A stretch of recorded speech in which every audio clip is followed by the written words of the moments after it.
On the internet.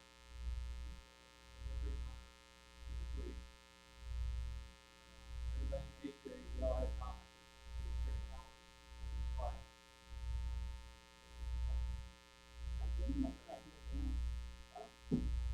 On average, about 10 people per 5 years, about 60 of them. Told them basically basic how to do stuff by myself.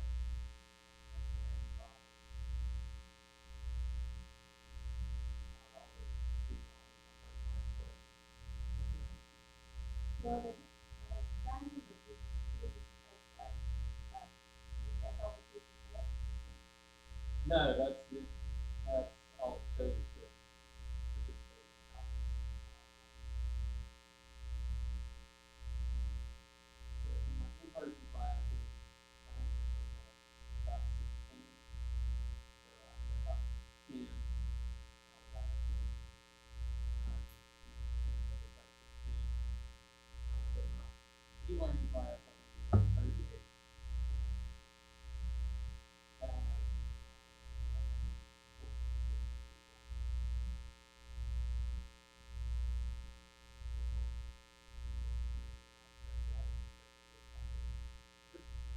Some of them are struggling to find everything on the. When the girl we work with, her daughter's had no. The girl we work with stayed home with her daughter. She's 9. She stayed home with her first day. She was just going to get her started at the first part of the day, and she ended up staying home all day just to help her find stuff. Because she struggled with it. It depends how computer savvy they are, I guess. Well, I thought it was funny because the same girl can download movies and do all kinds of stuff to buy stuff, chat with her friends.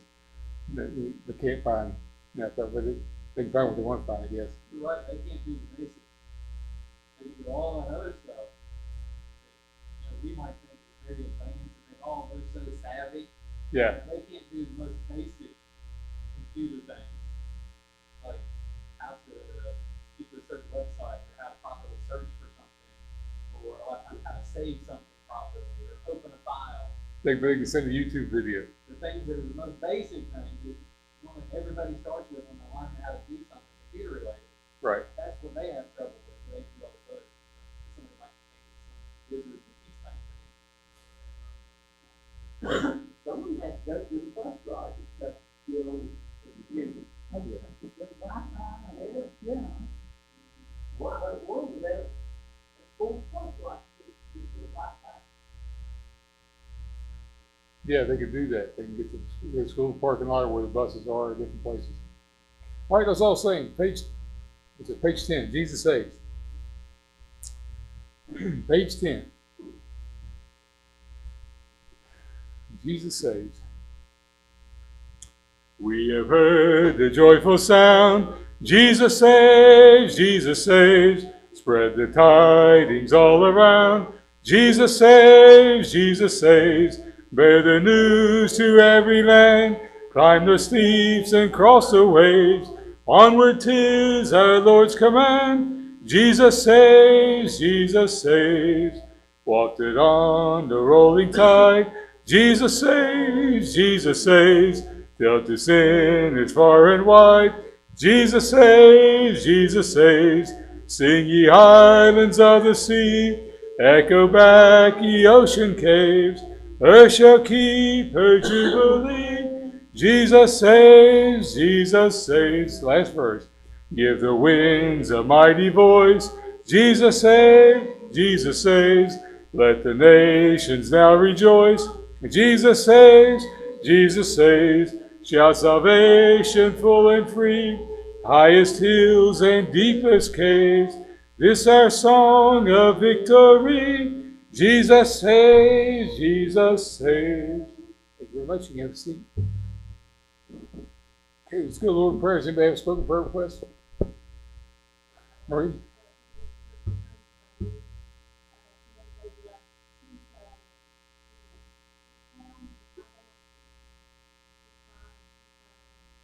Very good.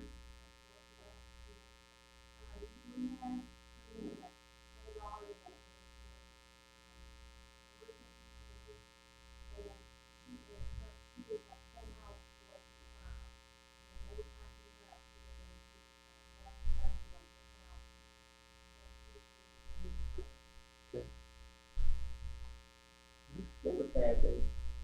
She's still not feeling good. And remember Donna? And remember Brian's wife? She had to go to the hospital. She had a horrible motorcycle accident in the face. Okay.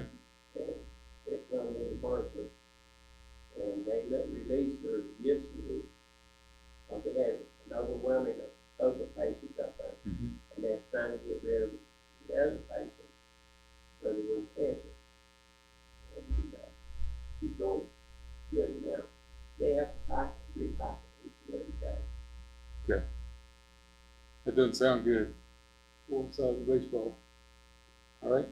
We had a couple of last couple weeks we had several prayer requests, and probably 2 months ago Rebecca asked prayer for the Yancey twins. They were unborn, and they were struggling, and so probably a couple months ago we were praying for them to get to a point where I think they were at 24 weeks. They were born this past week at 32 weeks. They're stable, but one of them has a heart issue, and so they were. Remember correctly, they live in. Jared and Rebecca served with them in Arizona, but they were at the hospital, I think in Denver or someplace in Colorado, and so they were one with a heart issue. They were going to fly to Phoenix Hospital, close to where they live, but they didn't. But they were not going to fly. The insurance was not going to pay for the other one to be in the hospital too. So their parents were going to be separated, several hundred miles. One's going to be in Denver, one's going to be wherever the other city was, and Phoenix. And someone paid for them, paid for the flight, and it's just a blessing. They said they're all going to be in the same spot, which is a good thing. So they'd be in the hospital together with girls. So that's the answer to prayer. Just keep the other baby, the little girl with the heart issue, to keep her in your prayers, okay? Keep Kathy Comer in your prayers. She's been falling and not doing well. Patty had a praise report Sunday morning. Patty's doing really well compared to what she was just a few weeks ago with the dizziness and upset stomach and all that from the treatments. But she's doing very well. Jim Summers' sister-in-law, he asked us to pray for her, and several in the church with unspoken requests. And so, does anybody else have an unspoken request? Something else you want to pray for? All right, let's go and pray. The Heavenly Father, thank you for the opportunity to be in your house tonight. Lord, I pray to bless all we say and do. We want to bring honor and glory to you. And I pray for the request. We're thankful for your answered prayers, Lord, for the babies that are born in the last 2 weeks, that those are healthy and those have that the health conditions are not near as what the doctors feared. And I thank you that you answered in those prayers. And I pray for the spoken and unspoken requests for the needs, physical needs, Lord, and I pray for Alan that you'll restore his health, that he'll be able to get back to church and get back on his feet again. And I pray that you'll direct us tonight and always stay and do we want to bring glory to you. In Jesus' name we ask, amen. All right. You look at testimony. God's blessed you in some way, you got to tell everybody about it. Charlie?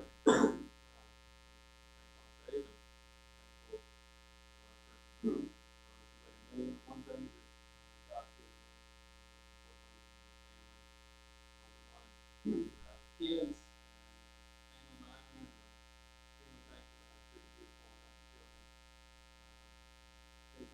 birthday, she ate. I'm very, very thankful for 24 years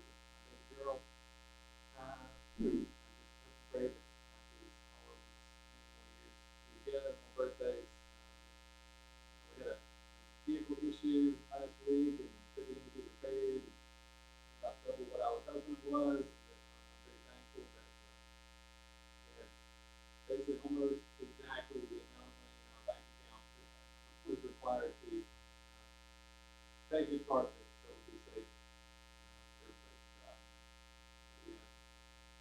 $1 extra. We were blessed. Yeah. So we had that. Because some of those unforeseen things that you don't plan on going and spending all your money on fixing your vehicle just out of the blue, but I'm very thankful we had the money to get it done. Continue to save it too.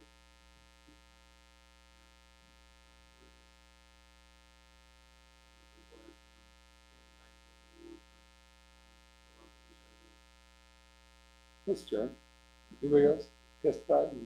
Yes, I mean, y'all's mean you know, when we first got saved at Kingdom Baptist Church, Wednesday night there was not much of a Bible study at all, and it was just testimonies. Everyone would testify. Just about every adult in the room would stand up and testify on Wednesday night. And someone would say the exact same thing every service. But it's kind of funny because we kind of reached the age of those people that we thought was funny when we were teenagers when we got saved, and I thought that's funny. They said the same thing last week, but it's kind of it's good. Okay. Sorry, Ray, I just got to be on it seems to be having some pain with 5 days and all that. She thinks that I think that She's more of a nurse than you are. she Yeah.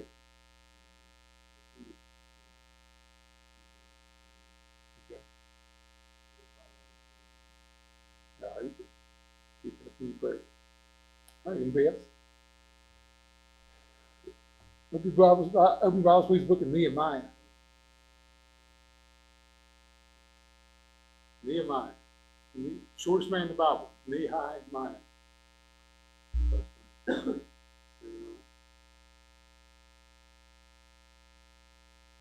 my humor goes unnoticed. So it's funny. He wasn't really the shortest man in the Bible because the shortest man was the man that stood up on his watch. That's kind of, it's really good. Like an ant-man. All right, Nehemiah. You go to Psalms, then go backwards from Psalms. If you don't know where it's at, we'll find it in just a moment. Backwards from Job, and then Esther, Nehemiah, Ezra. You got it? Everybody got it? Say amen. Okay, very good. All right. Nobody's here last week. It's like everybody was sick last week. Different things going on. So I'm going to tell you the first. I'm going to tell you the first part of chapter 1, and we're going to go to the end of chapter 1, chapter 2. Nehemiah, when Israel was carried away into captivity, they're taken from Jerusalem. Not all the nation, but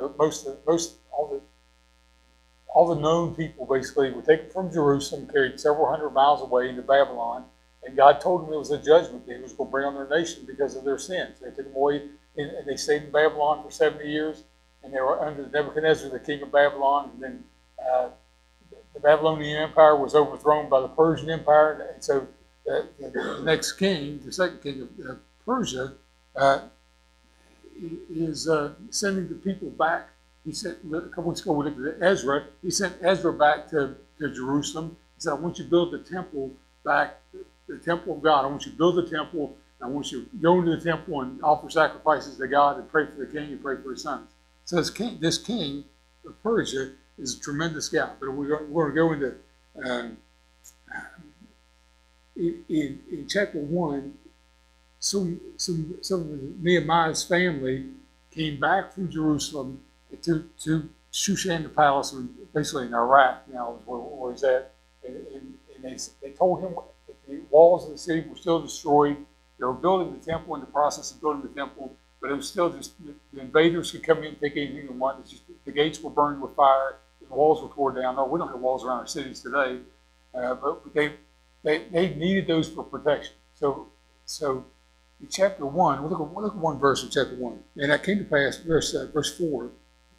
I want to get you up with this story so we'll know where we're at. Verse 4 says, and it came to pass when I heard these words about the city being destroyed, that I sat down and wept and mourned certain days and fasted and prayed before the God of heaven and said, I beseech thee, O Lord of heaven, great and terrible God, that keepeth covenant and mercy for them that love him and observe his commandments. Let thine ear now be attentive and thine eye open, that thou mayest hear the prayer of thy servant. Stop reading right there. I want to tell you, I'm not going to read the rest of the chapter. Basically, is Nehemiah's prayer. And he said, God, something's got to be done back in Jerusalem. He's several hundred miles away. If you're looking on the map, he's east of Jerusalem, several hundred miles away, and he said, somebody's got to go there and do something. He said, God, give me the opportunity to speak to the king. And the king has already sent Ezra back to build the temple, but give me the opportunity to speak to the king, that I can ask the king's favor to go build the walls around the city. Okay? Look down at chapter 1, look at verse 11. This is the end of his prayer. O Lord, I beseech thee, let now thine ear be attentive to the prayer of thy servant, and to the prayer of thy servants who desire to fear thy name, because we want to go back to Jerusalem, build the walls, build the city back, and prosper. I pray thee, thy servant this day, and grant him mercy in the sight of this man, for I was the king's cupbearer. Stop reading right there. So here's Nehemiah. He is the cupbearer to the king, basically the butler to the king. But the cupbearer was more than just coming in with a little towel over his arms and dinner served. He would come in, and whatever the king was drinking, he'd take a drink of it first, take a bite of the food first. He had the exact same thing, just to make sure no one was going to poison the king, right? That's the kind of what the cupbearer did at the time. So the king's life was in his hand often, okay? So, of course, Nehemiah didn't die. No one tried to poison the king, so he must be a good king. So, I want to look at chapter 2, verse 1. So we're understanding the story that Nehemiah is just a cupbearer to the king, but he's going to ask the king for something big. He's already been praying to God, asking God to lead him that he can ask for something big. Now, chapter 2, verse 1. I'm going to read a couple, maybe first 5 verses. And if you have questions on this, fire with your questions. It came to pass in the month of Nisan that in the 20th year of Artaxerxes the king, that wine was before him, and I took up the wine and gave it to the king. Key words in this verse. Now I had not been before time sad in his presence. Wherefore the king said unto me, Why is thy countenance sad, seeing thou art not sick? This is nothing else but sorrow of heart. Then I was very sore afraid, and I said to the king, Let the king live forever. Why should not my countenance be sad when the city, the place of my father's sepulchres, lieth waste, and the gates thereof are consumed with fire? And the king said to me, For what dost thou make thy request? So I prayed to the God of heaven. I said to the king, If it please the king, if thy servant have found favor in thy sight, that thou wouldst send me into Jonah, unto Judah, and to the city of my father's sepulchres, that I may build it. Stop reading right there. Okay? Stop reading, Jonathan. No, go ahead. Look at this way. Okay? The story is that Nehemiah goes into the king, and he is sad for the first time. The king has never seen him sad. Of course, the king's always going to pay attention to his countenance, because if the king's if he's bringing him a glass of wine, then Nehemiah's already drank from the same bottle just to make sure that there's no poison in it. So the king's always going to pay attention to what Nehemiah looks like. And for the first time, he has been there. The king's been king for 20 years. I don't know if Nehemiah's been serving him the entire time. But the first time ever he walks into to see the king, and his countenance is sad. And the king says, What's wrong? He said, You're not sick. There's nothing wrong. What do you want? Okay? To me, it's a big thing. Okay? We had this discussion for years. Tammy and I did back here at Junior Church, because some people complain all the time. I mean, some kids that automatically whine. Okay? Your kids whine. Your kids. Okay, Charlie, any kids whine? Okay, don't answer because it's on the internet. Okay, just smile and say, okay, we won't answer that question. Okay, and some people complain all the time. Okay, there's people that I've known for years that have never had a good day. There's ladies who come to our church. I use the term lady loosely, but she never had a good day the entire time she was coming to our church. Okay, and when she quit coming to church, I was almost relieved. There was something like, okay, she complained about everything, every day, all the time. She never had a good day the whole time, not just here, in her lifetime. She's not had a good day. It makes me doubt salvation sometimes for people. But she never had a day that she could rejoice about. Okay? Y'all with me on that? Okay? It wasn't health issues, it wasn't financial issues. It's just there's nothing you can do for her, give to her. She was going to be happy with whatever was done for her or around her. She was never going to be happy with that. Okay. If you work with people like that, and I've worked with that, I've been working since I was 15 years old. That's 42 years. And reading this story, I think about people that I've worked with, that no matter what you do for them, they're going to complain. Okay, no matter how you treat them at work. If you gave them more money, they'd still complain. If you changed their hours, they would complain. They would whine. They'd whine about anything. Okay, some people have kids. I would say about it. You're not in church now, but it's kids that we've known in the past that no matter what you gave them, what you did for them, they'd break it. Okay, or they complain about it, or it wasn't enough, or no matter how much you gave them, it wasn't enough. Okay, or if you ever stop giving to them, then everything goes bad in their life. It's because you quit giving to them. Y'all understand that story?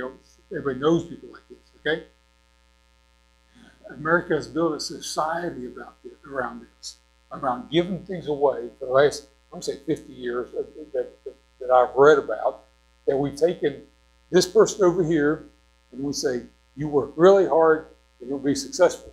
And we've taken this person over here and we said, you stay home and we'll take care of you. Okay? I've known people where there's 3 generations of these people living in the same house that none of them ever have jobs. And no matter what you give them, it's never going to be enough. And this person over here, like, you're successful, we're going to take what you have. In fact, we need more because they have more kids. So we're going to take more from you to give it to these people over here. And no matter what they do, they're going to complain. Okay? No matter what you give them, they're going to, like the riots of today. A lot of it has nothing to do with race. It has to do with people being given and demanding more. The opposite of that. The opposite of the person who's been given everything is the person who can go into the king, no matter who their king is, or what their job is. Doesn't matter if they're going to a government official, or they're going to their boss at work, or a child going to their parent, or whatever the situation is. There are other people that always win the king's favor. It's not because they give money to the king or do favors for the king. It's because of an attitude that they have. And Dr. Evans talked to us about this. He called it the secret word. He said you can go through life expecting stuff, or you can go through life demanding stuff, or you can go through life with the proper attitude. It's a secret word that most people never get. You can approach anybody and get what you want. You go to your boss because your boss has never heard you complain. And you go to your boss and say, we need. There's a real need here. And your boss will say, take care of it, we'll do it. Okay? I think that's funny. As kids, Leslie was this. Okay? Leslie could get anything she wanted from people, right? We needed stuff for the church. I can't remember, it was like Vacation Bible School or something. And she was going to businesses and getting money and things to give away. And just by walking in and just smiling and saying, we need, okay? Okay. You know what it's called? It's called winning the king's favor.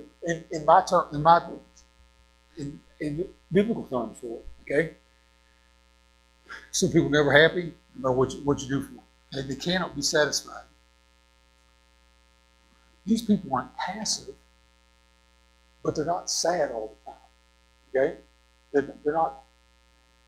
Okay, there's some people, their whole Christianity is a downer. Okay? I don't want what they have. You don't want to get saved, do you? Okay, no, I don't want that. It sounds like a disease. Okay? And it sounds like a sentence. No, thanks, I don't want that. But it's the complete opposite of the person that's demanding of everything or thinks they deserve something. Okay? So Nehemiah's like, I don't deserve this at all. God, you got to do something. Grant me favor this day with the king. He already had it. He's praying. Nehemiah's praying. He already has favor with the king. No matter what he asks for. Remember, a couple months ago we talked about Esther. Esther went in to see the king. She was the queen. She was the queen, but she wasn't given on a 30-day schedule. She wasn't scheduled to go in to see the king at any time. And when she went in to see the king, he said she was fearful. She said, if I perish, I perish. I may die by doing this. She saved her family life. If I perish, I perish. But when she walked in to see the king, he held out his scepter to her, he said, what do you want, Esther? I'll give you half the kingdom. Half the kingdom. Anything you want. Like 3 times he said to her, anything you want, Esther, I'll give you anything you want. All you got to do is ask. Okay? How do you win the king's favor? Demand it. Write letters. complain about everything everyone else is giving you. I complain about the job situation. Complain about, okay, well, I'll probably get in trouble for this. Maybe Dave Caswell can shut off the internet part of this part. When the teachers were striking a couple years ago, the first year they got 5% raise, the next year they started to get 5% raise, but the state budget hadn't gone up yet. The business, the money wasn't coming in yet, like in the oil industry and stuff. The money wasn't coming in, flowing into the state coffers yet. And the first time we understood it had been 7 years or whatever since anybody got a raise. But the second time was like, we just got a raise last year. I wish I had a 5% raise. And everybody else out here that was working these other jobs that didn't get a raise, everybody else that hadn't got a raise in the last 7 years were saying the same thing. And so I'm not complaining about the teachers, Charlie. But I know you do. But I'll let you do that. Then you can do that. It's like you can pick on, like I can pick on my brother, but I don't want anyone else pick on my brother type thing. Okay. But the second year is like, the money in there yet. So don't complain. Okay? Okay. All right. You have questions on this. Okay? Everybody knows person demands everything, right? Everybody work with the person that gets the way all the time. That wins the king's favor. Not because they do favors for the king, but they always win the king's favor. Right? What causes that? Dr. Evans told us this, and it's been on my mind now for every job I've had. On my sales job, for the first 20 years of my sales job, every day was like going to a job interview. One side of me hated it, okay? One side of me loved it because I can go in and say, I don't care where you buy from, it's not, I'm the nicest guy you're going to meet, gotta go, okay? And I knew that attitude was everything. And there's businesses that I've gone into, and this works the same thing with soul winning. You go to a door, you try to get some business, and you try to witness to somebody, and you get shot down, you get turned away, you get people say, go away, don't come back. Salespeople, they have the salespeople, don't tell salespeople like that. They have the soul winners, it's happened to us before, and you got to change your attitude by the time you leave that door to go to the next door. You're going to be on top side again. How can that happen? How do you do that? Okay? In sales or soul winning or whatever you're doing in life, boss gets on you about something, and you think, well, you do it yourself then. Okay? How do you change that? Never said. Okay? When the king looked at Nehemiah, he said, what's wrong? You never been sad in my presence before. What do you want? You never asked for anything before. I give you anything you ask for. Okay? I've told this story before. I've had family members in my lifetime that have told me, Johnny, you need anything, all you got to do is ask. Okay? People that had money to buy anything I would have ever asked for, they would say, all you got to do is ask. Okay? I'm not going to ask. Never have asked. Nehemiah earned the right in the eyes of the king to ask for anything he wanted. It's not a passive life of saying, oh, whatever happens, I don't care, because he's passionate about life, right? He's passionate about taking care of his king for 20 years, and he's passionate about going to Jerusalem at this point, okay? So, verse 4, he said, 3 and 4, he said, the king said, what does thou request? Nehemiah said, so I prayed and I said to the king, verses 3 and 4. So I prayed real quick, I would say, okay? Verse 4, the king said to me, for what dost thou make that request? So I prayed to the God of heaven and I said unto the king. It's pretty simple. Oh God, I need help real on it. Today's the day. Okay? I'm going to ask you. Okay? Here's the next thing. You have questions about this, about the attitude. How do you know when your attitude's wrong? Your wife tell you? Kids tell you? Boss tell you? How do you know when your attitude's wrong? Everybody, how do you know when your attitude's wrong? Becky?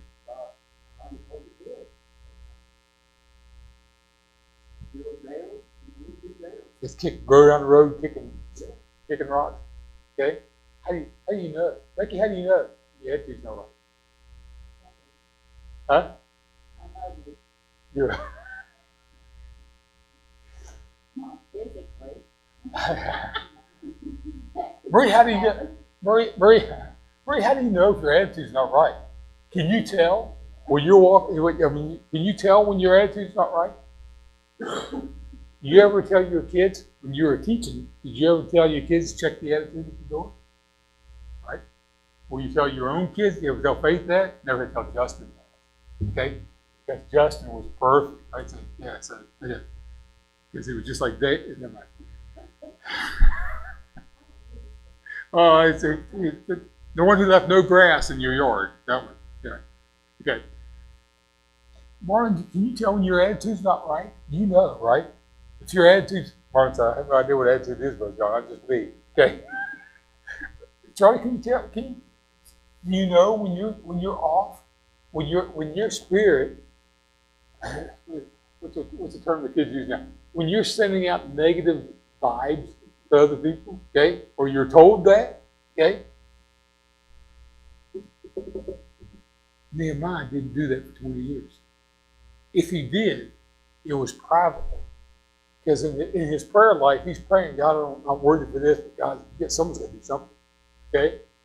And then finally, on the one day that it shows on the outside when he walks in to see the king, the first time in 20 years, then the king says, what's wrong? Not sick.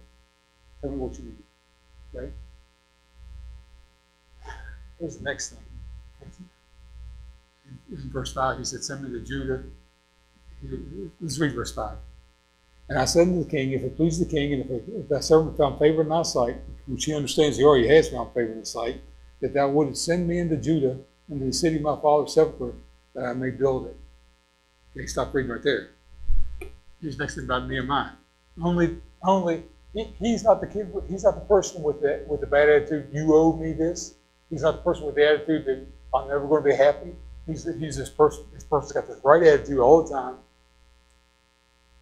And when the king finally asked him, he said, I got a plan. Send me to Judah. Let me build the city. If you'll send me, I'll go. I'll do anything you want me to do. But I'm asking you to send me there. You're the king. I'll do whatever you ask me to do. But I'm asking you. Second thing, this is just as much as attitude is the person who comes up with a plan. Okay?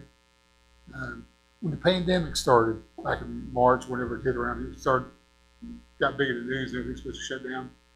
My bosses said, my two bosses, Tammy's boss and my boss, David's over the inside people, Jack's over the salespeople, and they mentioned to me that I don't know what we're going to do with this pandemic thing, they can get shut down. And I said, I got a great idea. Let's work every day. Let's just keep working and see what happens, right?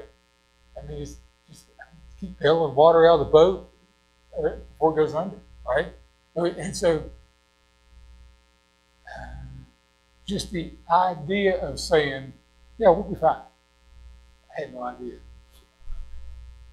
I had no idea whether, I thought, by April we'd all be laid off.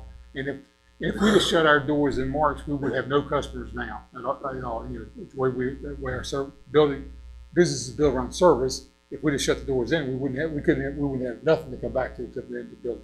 Okay. Nehemiah had a plan, not just a complaint, because a lot of people that are the complainers never have a good plan.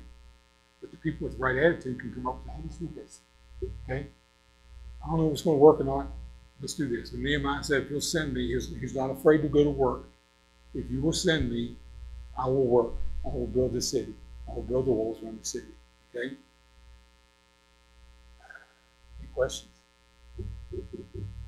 How many of you complain without having a plan? You ever complain without having a plan? You ever do that? Charlie, you ever complain at the house? Yeah, everyone. I can't imagine Charlie wants to complain about something. And not have a plan how to fix it. Okay? Yeah, but Charlie knows how to fix the school system, but nobody will listen to him. Okay? Get rid of the lawyers. No, I'm sorry. Okay. Take it off the tape, David. Okay. If you're going to be a complainer, go ahead and complain. But you never win the king's favor. Okay? If he has the right attitude, this is not right sucking up to the king, to the boss. This is doing everything you're supposed to be doing, your attitude's right all the time. Okay? Then when there's a need, say, I got a plan. It involves me working. Okay? And if you're willing to work, Martin, how long did you work at Dairy? 21.5 years. Probably during that time period, there was, if you had the right attitude, I know you did because you talked about working hard, physically working hard, right? All the time you did. There was probably other people that came in thinking they were owed something, didn't stay very long. You stayed. Okay? One of our guys at work came to me one week or so ago. He was really upset about something. I've been there 28 years. He's been there almost 25 years. He's really bothered about something. I said, well, we were here when this person came and left. We were here when this person came and left. We were here when this person came and left. We were here when this person came and left. And all we got to do is just keep on working. Okay. It's not really passive. It's just saying, just put your head down and keep going, right? Just keep going as hard as you can, as long as you can. Okay? Nehemiah was not afraid to work, and he had a plan. And he had a good attitude. Attitude being the key. Let's look one more verse. Look at verse 8. Anybody else got questions or comments on this? Yes. It's not blind faith if you know what you believe. But like when I told the bosses, if we keep working, we'll still set a business, right? It's not. It's just that to me that is not blind faith.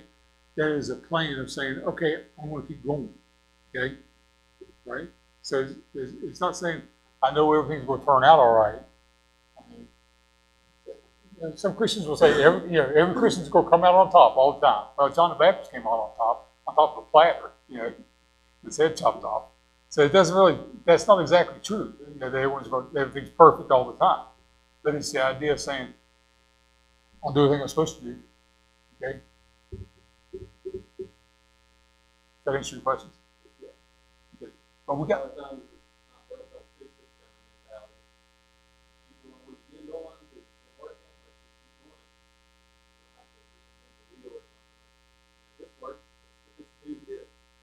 What if it's not working?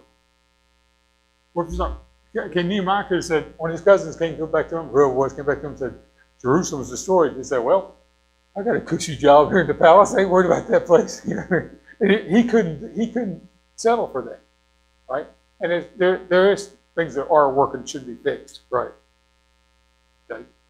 Like marriage works, it should be fixed. Let's not rearrange that in the society.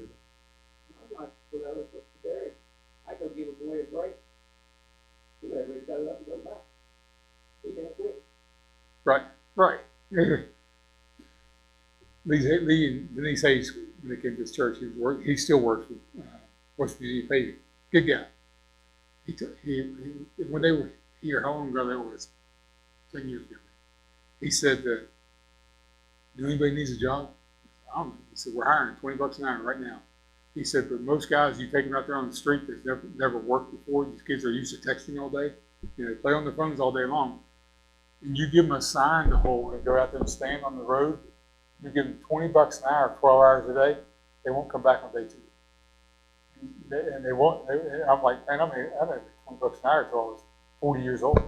He said, these are kids, and they won't show up. I mean, if we give them everything, demanding everything, they're going to start on top of the pavement, holding the sign. But it was good money. But he said they won't come back on day two because it's too hot.